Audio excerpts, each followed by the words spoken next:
Breed like rabbits అనే పదం ఉపయోగించాడు. చర్చిల దృష్టిలో హిందూ మతం అనేది బీస్ట్లీ రిలీజియన్. చర్చిల వల్ల మొత్తం 30 లక్షల మంది మరణించారు. ఆకలితో మరణించిన వాళ్ళు 20 లక్షల మంది అయితే, చనిపోయిన శవాల్ని దహన సంస్కారం చేసే వ్యవస్థ కుప్పకోవడంతో మలేరియా, కలరా వ్యాపించి మరో 10 లక్షల మంది మరణించారు. బెంగాల్ బ్రాహ్మణులు చేపలు తింటారు. దీనికి బలమైన కారణం ఉంది. గౌర సారస్వత బ్రాహ్మణులు 14వ శతాబ్దంలో 1389 నుంచి 1413 సుల్తాన్ సికిందర్ షా మిరీ బుచ్చికన్ అంటే విగ్రహాల విధ్వంసకుడు అని అర్థం.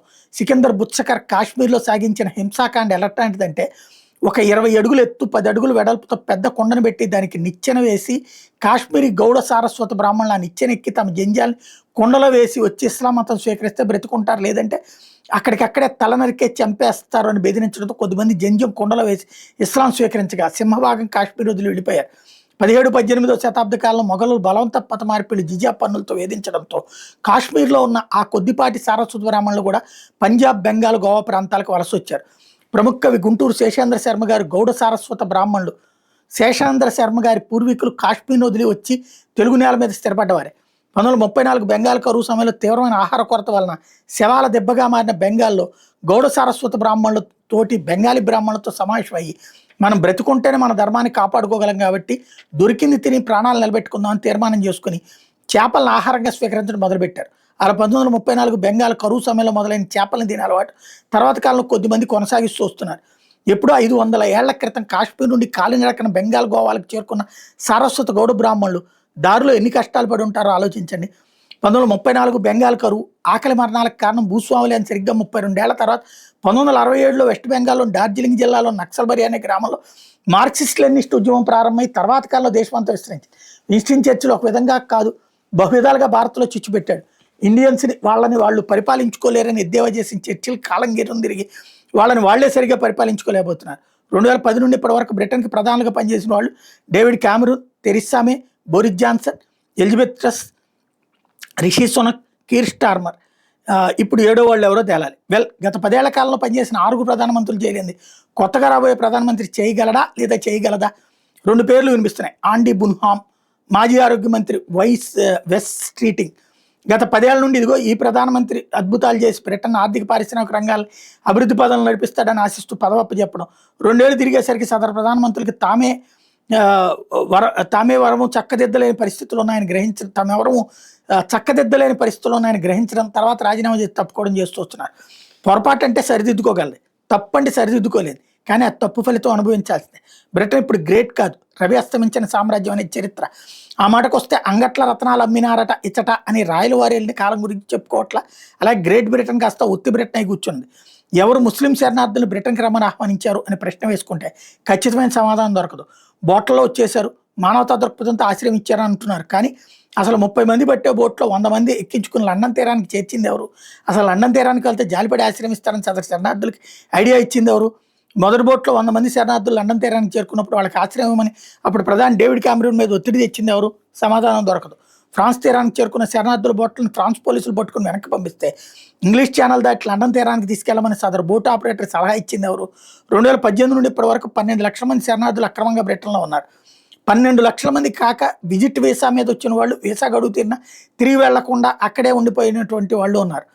విచిత్రం ఏంటంటే తమ దేశంలో ఎంతమంది అక్రమంగా ఉంటున్నారు, వాళ్ళు ఏ దేశానికి చెందిన వారిని డేటా హోమ్ ఆఫీస్ దగ్గర లేవు. బయటకు వచ్చిన డేటా కేవలం రఫ్ ఎస్టిమేషన్ మాత్రమే.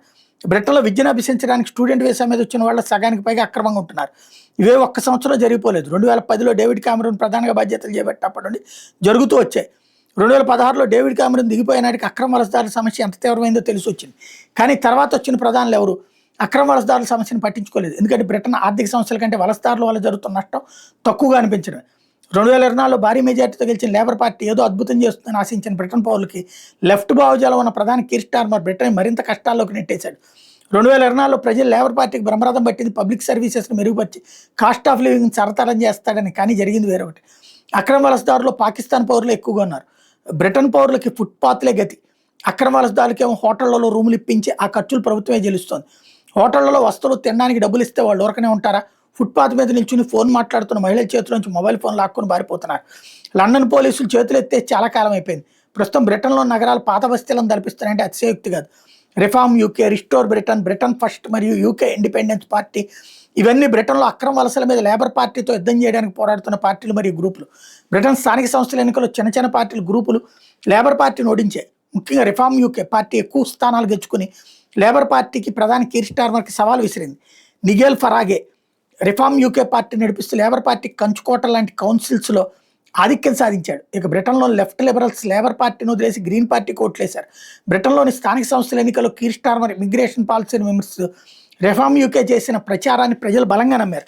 పాకిస్తాన్ గ్రూమింగ్ గ్యాంగ్ ఇప్పటివరకు 2.5 లక్షల మంది బ్రిటన్ బాలికలను రేప్ చేశారు. ఇది అధికారిక లెక్కలు కావు, ఎందుకంటే ఫిర్యాదు చేయడానికి వచ్చిన వాళ్ళ నుండి పోలీసులు కంప్లైంట్ తీసుకుని కేసు రిజిస్టర్ చేయడం లేదు కాబట్టి.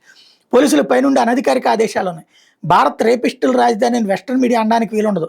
రేప్ కేసులు నమోదు చేస్తే కానీ ఏకంగా బ్రిటన్లోని ప్రతిపక్ష పార్టీలే 2,50,000 అత్యాచారాలు జరిగేంటూ స్థానిక సంస్థల ఎన్నికల్లో ప్రచారం చేయడం, దాన్ని బ్రిటన్ ప్రజలు ఆమోదించి లేబర్ పార్టీని ఓడించడం అంటే నిజంగానే అన్ని రేపులు జరిగాయనే కదా అర్థం.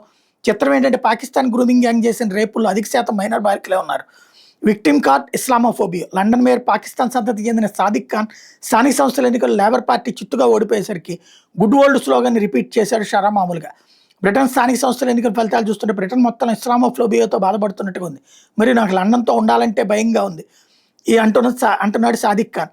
2016లో లేబర్ పార్టీ తరపున లండన్ మేయర్ పదవి కోసం పోటీ పడిన సాదిక్ ఖాన్ గెలిచి ఇప్పటి వరకు 3 పర్యాలు పోటీ చేసి గెలిచాడు. అంటే లేబర్ పార్టీ గెలిస్తే ఇస్లామోఫోబియా లేనట్టు, ఓడితే ఇస్లామోఫోబియా ఉన్నట్టు అనమాట. కాంగ్రెస్ కూడా ఇదే విధానాన్ని అనుసరించి అధికారం కోల్పోయింది. లండన్ మేయర్ సాదిక్ ఖాన్కి పాకిస్తాన్ ఫెయిల్డ్ మార్షల్ అసీం మునీర్ బంధం ఎలాంటిది అంటే వారం క్రితం పీఓకే విషయంలో జోక్యం చేసుకోవద్దంటూ అసీం మునీర్ బ్రిటన్ ప్రధాని కీర్ స్టార్మర్ని హెచ్చరించాడు. అది లేబర్ పార్టీలో చర్చనీయాంశమైంది. నిన్న ఎంఈటీ పోలీసులు 4,000 మంది పాకిస్తానీ గ్రూమింగ్ గ్యాంగ్కి సాదిక్ ఖాన్తో సన్నిహిత సంబంధాలు ఉన్నట్టు తేల్చింది. కీర్ స్టార్మర్ మాత్రం సాదిక్ ఖాన్ వెనకేసుకురావడం లేబర్ పార్టీలోని కొంతమంది సభ్యులకు నచ్చలేదు. స్థానిక సంస్థల ఎన్నికల్లో బ్రిటన్లోని బాలికల మీద జరిగిన అత్యాచారాలు, కీర్ స్టార్మర్ లాంటివి ఏమీ జరగలేదని కొట్టిపారేయడం వల్లే తమ పార్టీ ఓడిపోయిందని భావిస్తున్నారు. రెండో కథనం చూద్దాం.